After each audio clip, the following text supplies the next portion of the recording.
Достор, барыңарға салам.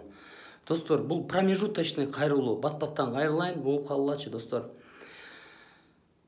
Окмуш жамандап атышат, аларга ишенбегиле.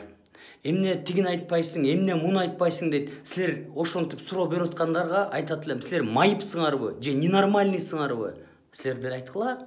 Эмне силерде Facebook жокпу, же камераңар жокпу? Оозуңар жокпу, дудуксуңарбы? Айткыла, баарын мага шылтабай.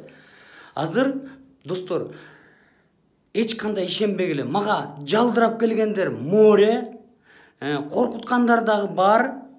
Өкөңөр тең баргыла. Коркутканыңар дагы, жалдыраганыңар дагы ар ойногула. Достор, Москвадан өтө көп адамдар чалып атат мага. Bir однокомнатный үйдө 7-8 өз турабыз дейт. Күнүнө 500 рубль, 1000 рубль таап, окат кылчу элек дейт. Такыр окатыбыз жүрбөй калды, эчтеке жебей, жечү эч нерсебиз калбай калды. Эмне кылсак болот, сыймык дейт. Алибек Жекшенкуловго барсак эми аларда деле акчасы, бюджети ограниченный дейт да. Анан эмне кылабыз дейт. Мен силерге совет берем.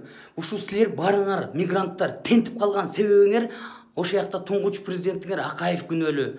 Акаев миллиардердин миллиардери, кумтөөрдү талкалаган, ушунун баарын талкалаган, ушу бүт бизди сызга отургузуп кеткен Акаев.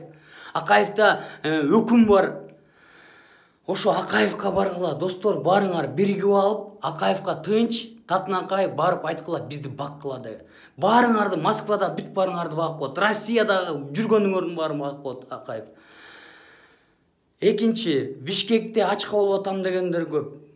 Бишкекте ачка болуп атам дегендерде түп-түз эле балбак авам бар. Мен мэрияда иштейт, жакшы иштеп атат. Ошо балбак авамдын кабинетине баргыла, пакет бергиле деп. Такыр муктаж болгон адамдар силердин сүймөнчүлүктү Улукбек Кочкоровго баргыла. Ошол кедей кембагалдардын өзү атасы, өзү ошол силердин министерствода ошо кедей кембагалдын баары, муктаждын баары, жесир ушундайдын баары Улукбек Кочкоровго барып кабинетинен кетпей койгула. Бак деп. Достор, биз бир нерсеге келелик, ана мени жамандап, тыңтмитсе кошулуп кеткен жоксуңар. Көрүп атам силердичи. Ушундай сволочтор бар экен, тукуму менен фейктер да булар. Тукуму менен ушинтип жеп келген. Кудай буйрса, кухня 9 чыгат, ошондо көрөбүз, достор. Бүт барын айтабыз, Кудай буйрса бир жарым сааттык бир программа болот. Программа болот уже, Кудай буйрса барын айтабыз. Кухня 9 дейт. Силер бир болгула, бизди шылдыңдап тыңтмиткенге көңүл бурбагыла, биз тазабыз силердин астыңызда. Бир турсак, ушу менен чыгабыз, карантинде утуш менен чыгабыз, Кудай буйрса.